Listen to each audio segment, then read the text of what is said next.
ইউনিটে চলে যাবে এবং তাদের এবার এত বেশি রিক্রুটমেন্টের একটা মূল উদ্দেশ্য ছিল নির্বাচনটা যেন শান্তিপূর্ণভাবে সুষ্ঠুভাবে এবং নিরপেক্ষভাবে এবং উৎসবমুখর হতে পারে।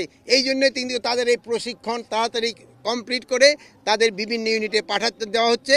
তারা এই আগামী 12ই ফেব্রুয়ারি যে আমাদের জাতীয় নির্বাচন, এই নির্বাচনে তারা অংশগ্রহণ করবে। এই যে নির্বাচনে যারা বিশৃঙ্খলা সৃষ্টি করবে তাদের জন্য তাদের ফোর্সের সংখ্যা বাড়ানো হচ্ছে এবং কেউ বিশৃঙ্খলা সৃষ্টি করতে পারবে না।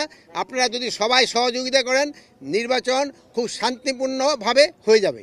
বৈধ রাষ্ট্র হলো মিয়ানমার, আর আরাকান আর্মি হলো দখল করে আসছে পুরা আমাদের যে রাখাইনে বর্ডারটা, এই বর্ডারটা পুরা দখলে আছে আরাকান আর্মির হাতে। মিয়ানমার আর্মি কিন্তু বর্ডারে নাই।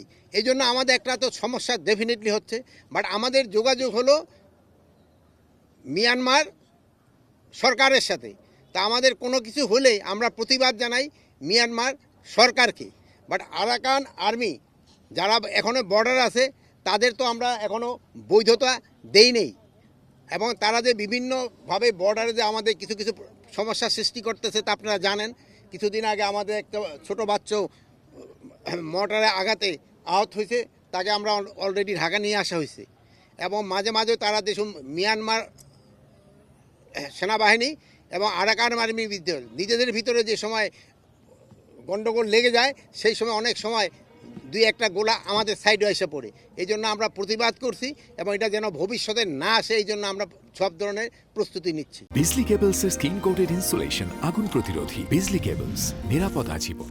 আর ওই দূরে থেকে যদি তারা ওই বিভিন্ন ধরনের কি বলে বক্তব্য দিচ্ছে, যদি তাদের এত সাহস থাকে তো দেশে এসে তো দিত। যারা পালায় আছে অন্য জায়গায়, ওখান থেকে তো পালায় আছে, চোর তো অনেক কিছু বলতে পারে, তারা পালায় আছে, পালায় ওখান থেকে বলতেছে, তাদেরটা কেউ শঙ্কিত হবে নাকি?